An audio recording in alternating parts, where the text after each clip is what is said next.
بیٹھ کر سننے والی میری زدہ ماں اور بہنوں، شہر نشین و تشریف فرما ممبئی سے تشریف لائے مجلس اتحاد المسلمین کے رکن اسمبلی محترم جناب وارث پٹھان صاحب، اتر پردیش سے تشریف لائے مجلس اتحاد المسلمین کے ترجمان جناب عاصم وقار صاحب، قومی ترجمان، جھارکھنڈ سے تشریف لائے جھارکھنڈ کے مجلس اتحاد المسلمین کے صدر جناب عبان صاحب، مقامی میرے مجلس کے رکن شہر نشین تشریف فرما اس بستی کے تمام ذمہ داران، اراکین بلدیہ، میرے عزیز دوستوں اور بزرگوں، آپ تمام اس بات سے بخوبی واقف ہیں کہ 11 اپریل کے دن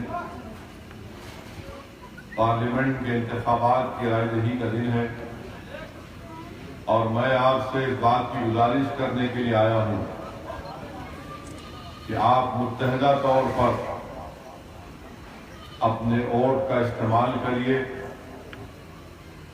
جمہوریت آپ تمام کو اس بات کی اجازت دیتی ہے کہ آپ اپنے پسند کے امیدوار کو یا اپنے پسند کے پارٹی کو ووٹ دیں یا ان کی مخالفت بھی ووٹ دیں۔ میں آپ کو یاد دلانا چاہتا ہوں کہ ہندوستان کی آزادی سے پہلے انگریزوں کے دور میں آج کی طرح ہر ایک کو اختیار نہیں تھا کہ وہ جا کر ووٹ کا استعمال کرے۔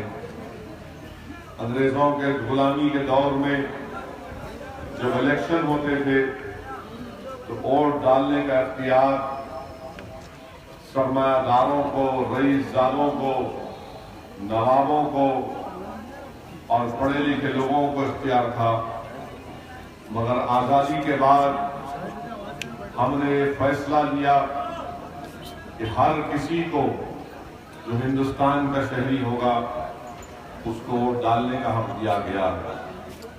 یہ ہندوستان کی تاریخ کے بڑے ہی اہم پارلیمنٹ کا الیکشن ہے جو یقیناً اس ملک کی مقدر کا فیصلہ کرنے والا ہے۔ اگر آپ اپنے ووٹ کا استعمال نہیں کریں گے تو یاد رکھیے جو حکومت، جو پارٹی برسر اقتدار ہے، وہ ہندوستان کی جمہوریت اور ہندوستان کی جمہوریت کو جو ادارے مضبوط کرتے ہیں ان کو ختم کرنے کے پوری کوشش کر رہی ہے۔ اس کی مثال یہ ہے میرے بھائی کہ آپ اور ہم نے دیکھا کہ سپریم کورٹ کے سب سے سینئر ججز عوام کے درمیان میں آ کر پریس کانفرنس کرتے ہیں اور عوام سے اس بات کا مطالبہ کرتے ہیں کہ آپ اب جمہوریت کو بچا لیجیے۔ وہ کیوں کہہ رہے تھے؟ پیغام کس کی طرف اور نشانہ کس کی طرف تھا؟ نشانہ برسر اقتدار جماعت کے وزیر اعظم پر تھا کہ ججز اپنی بے بسی کا اظہار کرتے ہیں۔ جو جج سپریم کورٹ کے، جو ہندوستان کی عدلیہ کا آخری کورٹ، اس کورٹ کے ججز آ کر اپنی بے بسی کا اظہار کرتے ہیں۔ میرے بھائی، یہ پیغام ہم سب کو لینا ہے کہ یہ الیکشن بڑے اہم ہے۔ اگر یہ الیکشن میں اگر ہم کوتاہی کریں گے اور اپنے ووٹ کا استعمال نہیں کریں گے تو پھر جمہوریت کمزور ہوگی۔ ہم تو یہی چاہتے ہیں کہ جمہوریت مضبوط رہے۔ دوسری بات میرے عزیز دوستوں اور بزرگوں یہ ہے کہ پچھلے پونے 5 سال سے ایک جماعت برسر اقتدار ہے۔ ہندوستان کے وزیر اعظم مسٹر مودی ہیں۔ ان کی ذہنیت کا اندازہ اگر آپ کو کرنا ہے تو ان کی پارلیمنٹ کی پہلی تقریر 2014 میں جو انہوں نے دی تھی، جس میں انہوں نے کہا تھا کہ ہم کو اقتدار ملا ہے 1200 سال کی غلامی کے بعد 1200 سال کی غلامی کہاں سے آ گئی؟ 250 سال کے انگریزوں کی حکومت وہ ملک کے لیے یقیناً غلامی تھی، مگر ہندوستان کے وزیر اعظم نے 1200 سال لا دیے۔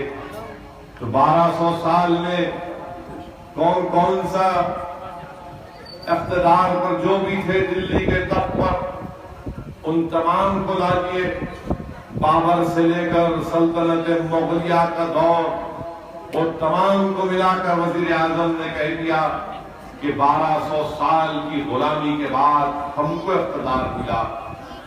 ہندوستان کو آزاد ہو کر 70 سال ہو گئے، مگر ہندوستان کے وزیر اعظم مسٹر مودی ابھی بھی 1200 سال کی باتوں کو یاد رکھتے ہیں، 1200 سال پرانی باتوں کو یاد رکھتے ہیں۔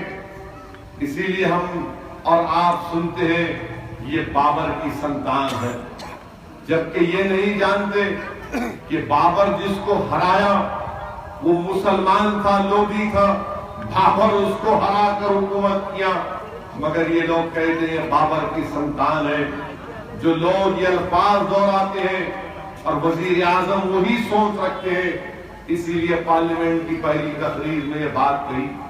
اتر پردیش کا اسمبلی الیکشن ہو رہا ہے، ہندوستان کے وزیر اعظم نے قبرستان اور شمشان کا ذکر کیا، رمضان اور دیوالی کا ذکر کیا۔ اگر یہ کر کے بولتے کہ رمضان اور دیوالی ہندوستان کے مشہور مذہبی تہوار ہیں جہاں پر ہر کوئی جوش و خروش کے ساتھ اس کو مناتا ہے، یہ ہندوستان کی خوبصورتی ہے، یہ نہیں کہا مسٹر مودی نے کہا کہ قبرستان میں لائٹ ہے تو شمشان میں کیوں نہیں ہے، رمضان میں لائٹ ہے تو دیوالی میں کیوں نہیں ہے لائٹ۔ یہ وزیر اعظم کی سوچ ہے، اور ہندوستان کوئی معمولی چھوٹا ملک نہیں ہے، 100 کروڑ سے زیادہ آبادی والا ملک ہے، جس میں قریب 20% اقلیتیں رہتی ہیں، جس میں بہت بڑی تعداد ہمارے دلت بھائیوں کی ہے، 9% کے قریب آدیواسی لوگ رہتے ہیں، ہمارے ہندو بھائی بھی ہیں۔ بتاؤ کہ ایسا شخص دوبارہ ہندوستان کا وزیر اعظم بن سکتا ہے؟ ایک ایک تقریر سنو آپ مودی کی، مہاراشٹرا میں تقریر کیے، دہشت گردی کا واقعہ بولتے ہیں اور ہندو اور مسلمان کی بات کرتے ہیں۔ تقریر میں مودی نے کہا کہ ہندو سماج پر جھوٹا الزام لگا دیا گیا دہشت گردی کا۔ ہندوستان کے وزیر اعظم اگر کسی شخص کے اوپر ٹیررزم کا الزام لگتا ہے تو آپ اس کو مذہب سے کیوں جوڑ رہے ہیں؟ تو میں وزیر اعظم نے جب مذہب سے جوڑی دیا تو ہم یہ سوال وزیر اعظم سے کرنا جائز ہے کہ مہاتما گاندھی کو جس نے گولیاں ماری، کیا وہ اسد الدین اویسی کا سالہ تھا؟ جس نے مہاتما گاندھی کو کھڑے ہو کر گولیاں ماری، جس کو ہندوستان میں آج بھی لوگ باپو کے نام سے پکارتے ہیں، جس نے باپو کو گولیاں ماری، جس کے نام سے آپ نے سوچھ بھارت کا شروع کیا مسٹر مودی، وہ ناتھو رام گوڈسے کس کا بھائی تھا؟ وہ ناتھو رام گوڈسے کس کی سوچ اور آئیڈیالوجی سے متاثر ہو کر مہاتما گاندھی کے اوپر گولیاں ماری؟ مسٹر مودی بتاؤ، وہ ساورکر جس کی تصویر آپ کے دفتر میں لگی ہوئی ہے اور اس کی تصویر پر آپ پھول چڑھاتے ہیں، کیا یہ بات سچ نہیں ہے مسٹر مودی کہ مہاتما گاندھی کے قتل کے بعد جسٹس کپور کمیشن کی انکوائری رپورٹ نے کہا کہ ساورکر بھی مہاتما گاندھی کے قتل میں ملوث ہے، اور جو شخص باپو کے قتل میں ملوث ہے گاندھی کے، اس کی فوٹو آپ کے دفتر میں؟ یہ کیا راز ہے مسٹر مودی؟ ہم کو بتائیے، اتنی محبت کیسے آپ کو اس شخص سے جس کو کپور کمیشن کی انکوائری نے، جسٹس کپور سپریم کورٹ کے چیف جسٹس تھے، کوئی معمولی آدمی نہیں تھا، مگر وزیر اعظم ہندو مسلم کی بات کرتے، ہندو مسلم کے اگر آپ بات کرتے تو بتاؤ دلی کے سڑکوں پر سکھوں کا جو قتل عام ہوا وہ کیا اسد الدین اویسی کے بھائیوں نے کیا تھا؟ کس نے کیا تھا؟ کس نے بابری مسجد کو 6 دسمبر کو توڑا تھا؟ بتاؤ ہندوستان کے وزیر اعظم، ہم تو یہی کہہ رہے کہ جو دہشت گردی کرتا ہے اس کا کوئی مذہب نہیں ہوتا. جو دہشت گردی کرتا ہے نہ تو ہندو ہوتا ہے، نہ تو عیسائی ہوتا ہے، نہ تو مسلمان ہوتا ہے. دہشت گردی اس کا مذہب ہوتا ہے، کیونکہ اگر مذہب کا ماننے والا ہوتا ہے تو مذہب کے نام پر آپ کسی کا قتل نہیں کر سکتے. میرے بھائی، ہندوستان کے وزیر اعظم اپنی تقریروں میں الیکشن کی تقریر بجائے اپنا ریکارڈ پیش کرنے کے یہ کہہ رہے ہیں کہ اپوزیشن مجھ سے ثبوت مانگ رہا ہے. اپوزیشن مجھ سے ثبوت مانگ رہا ہے. ہندوستان کے وزیر اعظم، کیا یہ بات سچ نہیں ہے کہ مکہ مسجد میں جو لوگ نماز پڑھنے آئے تھے، جمعے کا دن تھا، اللہ کی بارگاہ میں سر و سجود ہونے آئے تھے، اللہ کی وحدیت کا اقرار کرنے والے آئے تھے، اور جب وہ سجدے میں گئے تو بم بلاسٹ ہوا جس میں 9 لوگ شہید ہو گئے. ہندوستان کے وزیر اعظم، کیا یہ بات سچ نہیں ہے کہ ججمنٹ آیا، تمام ملزمین بری ہو گئے؟ آپ اپیل بھی نہیں کرتے. آپ اپیل بھی نہیں کرتے. مکہ مسجد کے کیس میں جس شخص کو حکومت نے NIA نے اپنا وکیل بنایا، وہ زندگی میں ایک کرمنل کیس نہیں لڑا. اس میں ایکسپلوزیو دھماکے استعمال ہوئے، زندگی میں ایک مقدمہ نہیں لڑا. اس گھامڑ کو آپ وکیل بنا دیں اور آپ کو ثبوت.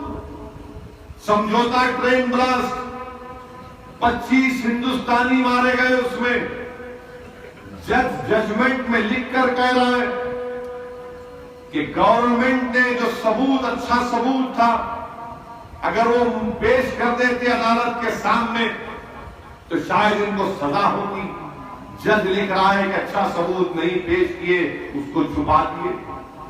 دلی کے ریلوے اسٹیشن کے اوپر جو ویڈیو ریکارڈنگ تھی آپ نے پیش نہیں کی. وزیر اعظم، آپ نے ثبوت کیوں چھپایا؟ اس لیے چھپایا کہ مکہ مسجد میں بھی جو ملزمین تھے اس میں ایک اسیم آنند تھا.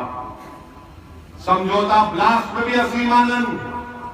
خواجہ اجمیری کے آستانے میں مرنے والا حکیم پیٹ کا حیدرآباد کا، اس میں بھی اسیم آنند. یعنی اسیم آنند سے آپ کو محبت اتنی کیوں ہے وزیر اعظم؟ کیا اسیم آنند آپ کا رشتہ دار ہے؟ کیا اسیم آنند آپ کا دوست ہے؟ کیا اسیم آنند آپ کا لنگوٹی یار ہے؟ بلکہ لنگوٹی یار نہیں، ان کا چڈی کا یار ہے. کیونکہ RSS کے لوگ 90 سال تک چڈی پہن کر لڑ پھرائے اور 90 سال کے بعد ان کو یاد آیا کہ اب بچے بڑے ہو کے پینٹ پہننا. اسیم آنند، آپ اسیم آنند کی مدد نہیں کر رہے، اپیل نہیں کریں گے، بولیں گے نہیں یہ تو توہین ہے، ایک مذہب کی توہین ہے. تو بتاؤ مسٹر مودی، آپ لاشوں کی سیاست کرنے میں ماہر ہیں. اگر آپ لاشوں کی بات کر رہے ہیں ہندوستان کے وزیر اعظم، تو بتاؤ سمجھوتا بلاسٹ میں 25 ہندوستانی کی لاشیں آپ سے سوال کر رہی ہیں، ہم کو انصاف ملے گا؟ مکہ مسجد میں مرنے والے وہ 9 شہیدوں کی لاشیں آپ سے سوال کر رہی ہیں، کیا ان کو انصاف ملے گا؟ ہندوستان کے وزیر اعظم سنو، اس مکہ مسجد میں مرنے والا ایک 12 سال کا بچہ بھی تھا جو 12 پاروں کا حافظ تھا، جس کے سر کے 2 ٹکڑے ہو گئے تھے. آج وہ بھی انصاف کا مطالبہ کر رہا ہے. تو پھر کس نے کیا مکہ مسجد؟ کس نے کیا سمجھوتا ٹرین بلاسٹ؟ اگر آپ یہ سوال کریں گے تو پرائم منسٹر بولیں گے دیکھو مترو، اویسی سپیڈ بریکر بن رہا ہے. انصاف کی بات کریں گے تو پاکستان سے جوڑ دیں گے اور بول رہے ہیں کہ پاکستان اور اپوزیشن مل کر مجھے وزیر اعظم بننے سے روک رہے ہیں. ہندوستان کے وزیر اعظم، ہم کو پاکستان سے نہ کبھی مطلب تھا نہ کبھی رہے گا. آپ کو بڑی محبت ہے پاکستان سے. اس کی مثال کیا ہے کہ آپ نے پلین جا رہا تھا افغانستان کے اوپر سے تو نیچے دیکھا, پائلٹ سے پوچھا کیا ہے, بہت لائٹ ہے گھر میں. پائلٹ نے کہا نواز شریف کا گھر ہے, لائٹ زیادہ ہے, شادی ہو رہی ہوگی. آپ کے دل میں شادی کا نام لیتے ہی آپ کا دل دھڑکنا شروع ہو گیا, ٹک ٹک ٹک ٹک ٹک ٹک ٹک ٹک. اتنی محبت شادی کے گھر سے. پلین اتار دیے, نواز شریف کے گھر میں بغیر دعوت کے چلے گئے, اب جا کر اس کی اماں سے بھی مل لی. ہم لوگ کیا بولتے, بیگانی شادی میں بیگانی شادی میں مودی دیوانہ. بغیر رکے کے پہنچ گئے. آپ چلے گئے پاکستان, پٹھان کوٹ ایئر فورس کے بیس پر حملہ ہوا, آپ نے آئی ایس آئی کو ایئر فورس بیس میں گھسا دیا. آپ بولتے کہ اپوزیشن ملک سے محبت نہیں کرتی, تو پھر پلوامہ میں جو بم بلاسٹ ہوا اس میں آر ڈی ایکس 25 کلو کیسے گیا؟ اگر آپ چوکیدار ہیں, کیا کر رہے تھے چوکیدار؟ تم کیا رات میں نکل کر سو گئے تھے کہ تمہاری ناک کے نیچے سے 50 کلو آر ڈی ایکس چلا گیا اور آج کشمیر برباد کر دیا آپ نے؟ میرے بھائی, کشمیر کے حالات یہ ہیں کہ اگر کوئی بارکس سے نکل کر چار مینار تک جانا چاہتا ہے تو اس کو گاڑی میں کتنے لوگ بیٹھ رہے پولیس سے پرمیشن لینا پڑتا. بارکس سے چار مینار اگر جانا ہے سری نگر میں, کشمیر میں, اور پولیس ان کو کہتی ہے کہ ہائی وے سے اگر جائیں گے تو شام کے 5 بجے کے بعد گاڑی لے کے جانا, تم نے تو اس کو اوپن جیل بنا دیا. یہ پالیسی آپ کی کشمیر کی, کیا برباد کر کے رکھ دیا تم نے کشمیر کو. ہندوستان کے وزیر اعظم نہیں بولتے میں نے وعدہ کیا تھا 2 کروڑ نوکریاں دوں گا. سنو نوجوانوں, یہ لڑائی تمہارے مستقبل کی ہے.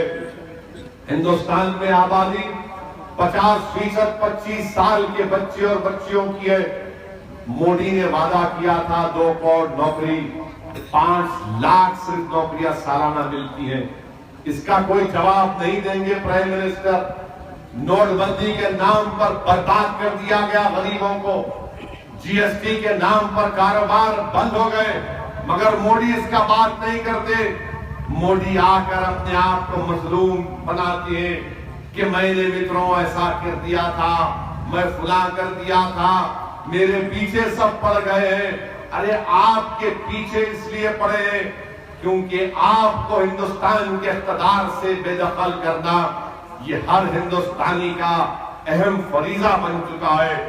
جس کو ہندوستان سے محبت ہے اس کو مودی کو شکست دینا ضروری ہے. جس کو ہندوستان کی جمہوریت سے محبت ہے اس کو مودی کو شکست دینا ضروری ہے. آپ اندازہ لگائیے ہر تقریر میں کون سے الفاظ ہیں. نوکریوں کا ذکر نہیں, میں نے ایسا کیا, کوئی کارنامہ نہیں, صرف باتیں کرتے ہیں. حیدرآباد کو آئے تو لال بہادر اسٹیڈیم میں بول رہے کہ منجلی سپیڈ بریکر, ویسے بارکس میں بولتے سپیڈ بریکر یا نکالو بولے تو بزرگاں بولتے نہیں یہاں پوٹے بہت تیز چلا رہے گاڑی میں ہینڈو. تو کیا بولتے یہ بچے بہت تیز گاڑی بھگا رہے یہاں ہینڈو. مسٹر مودی اسپیڈ بریکر بچوں کو روکنے کے لیے ہوتا. آپ بچے ہیں اچھی خاصی ایج ہے نا آپ کی, آپ کہیں کو بھگانا چاہ رہے, یہ چھوڑو دیوانہ کودنا, یہ عمر نہیں ہے تمہاری. یہ حیدرآباد میں ہر ایک کی سپیڈ روکتے ہم لوگ. ہمارے بزرگاں بولتے میاں انہیں بہت بھاگ رہا ذرا روکو اس کو, کیا کرتا کی. تو حیدرآباد آ کے منزلی سپیڈ بریکر. ارے سپیڈ بریکر کا کام یہ ہے کہ سپیڈ کو توڑ دینا, تم رک کے سلو جانا. حیدرآباد میں ایسی ہو رہا, ان کو تکلیف ہو رہی اور بڑی مشکل سے. مودی کا جو غرور ہے نا, لوگ بولتے اتنا غرور ہے اس شخص میں کہ کسی کا نام بھی نہیں لیتا. مجلس کا نام لیے اور مودی بولتے کہ ٹی آر ایس کی گاڑی کا اسٹیئرنگ ہمارے ہاتھ میں، آپ کی کیوں جل رہی؟ اسٹیئرنگ ہمارے ہاتھ میں ہے تو اگر اسد الدین اویسی کے ہاتھ میں ہے، کسی داڑھی والے کے ہاتھ میں ہے، آپ کو اتنی تکلیف کیوں ہے؟ مگر نفرت پھیلانا کہ دیکھو ایک مسلمان کے ہاتھ میں اسٹیئرنگ ہے، تم کیا کر رہے ہو، یعنی یہ پیغام مودی دینا چاہتے ہیں جس کو انگریزی میں کیا بولتے ہیں، ڈاگ وزل پالیٹکس۔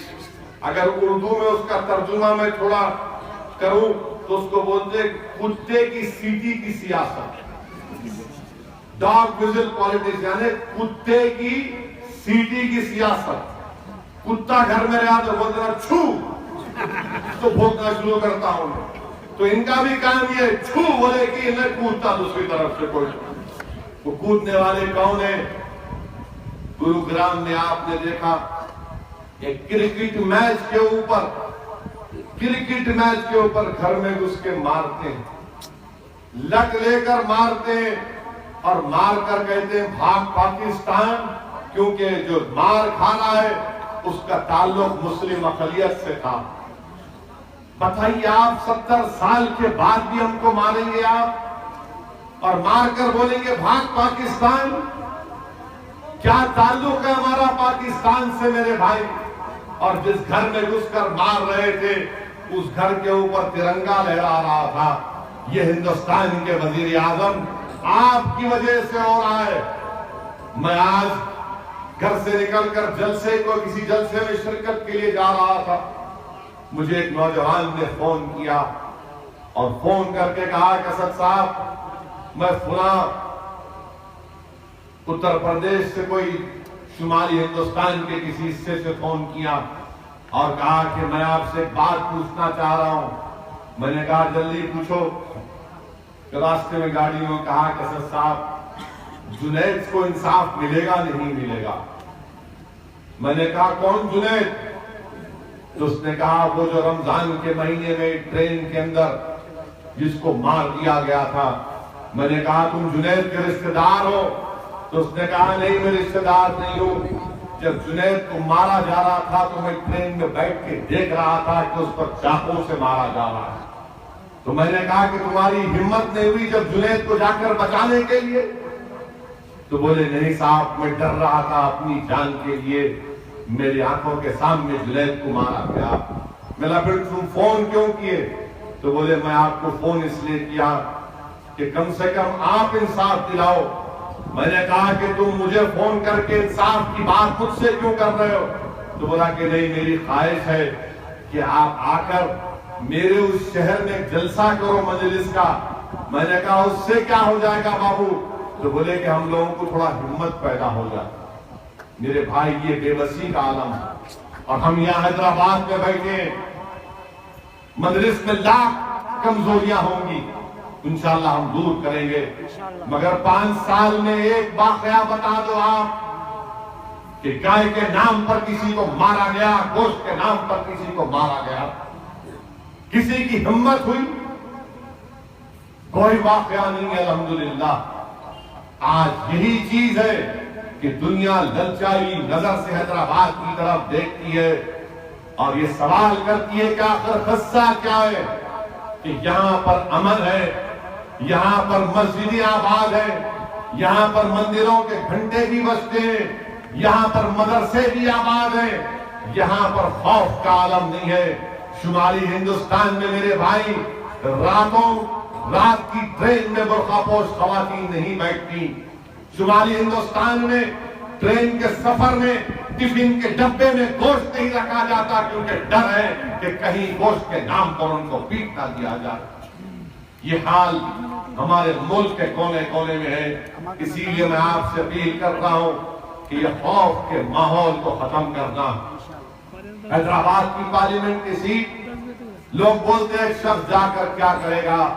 میرے عزیز دوستوں اور بزرگوں، آپ کو لاکھوں سلام، ان بزرگوں کو سلام، اللہ ان مرحومین کی خبروں کو نور سے بھر دے جنہوں نے مجلس اتحاد المسلمین کو اس مقام تک پہنچایا۔ اگر ہمارے بزرگ محنت نہیں کرتے، قربانیاں نہیں دیتے آج سے 25-30 سال پہلے، تو آج ہم اس مقام پر نہیں پہنچتے. یقیناً ان بزرگوں کی محنت اور قربانیوں کا نتیجہ ہے کہ آج مجلس اتحاد المسلمین نے اپنا ایک منفرد مقام پیدا کیا. آپ کا ایک ایم پی ہے مگر الحمدللہ ہندوستان کی پارلیمنٹ میں آپ کی آواز پہنچتی ہے. آپ کا ایک ہی ایم پی ہے مگر ہر مسئلے پر بے باک طریقے سے مجلس عوام کے مسائل کو اٹھاتی ہے. ہم یہ نہیں دیکھتے کہ 280 بی جے پی کے پاس ہے اور میں اکیلا کھڑا ہوں. ہم یہی دیکھتے ہیں کہ یہ دربار ہے, یہ حکومت, یہ لوک سبھا ہے. ہم یہی دیکھتے ہیں کہ اگر وقت کا فرعون اور نمرود بھی اقتدار پر ہوگا تو ہم کو کھڑے ہو کر ان فرعون اور نمرودوں کے آگے انصاف کا مطالبہ کرنا پڑے گا. یہ مجلس اتحاد المسلمین کا مزاج رہا ہے. آج یہی اسی لیے آج مجلس کو کمزور کرنے کے لیے, اتحاد کو کمزور کرنے کے لیے ہندوستان کے مختلف ریاستوں سے میڈیا کے لوگ آتے ہیں اور آ کر جو ان کو بتاتے ہیں دیکھو ہمارا کام یہ ہے. میں نے کسی سے کہا کہ آپ بڑے بڑے بھڑکاؤ بھاشن دیتے ہیں. میں نے کہا جاؤ بارکس میں 1 کروڑ کی ہم کالج کی بلڈنگ بنائے, وہ دواخانہ بھی دیکھ لو. تو دیکھ کر آ کر بولے ارے یہ تو ہمارا کو معلوم ہی نہیں تھا. میں نے کہا آپ کو کیا معلوم, آپ کو وہی معلوم جو آپ کا پپا مودی آپ کو بولتا.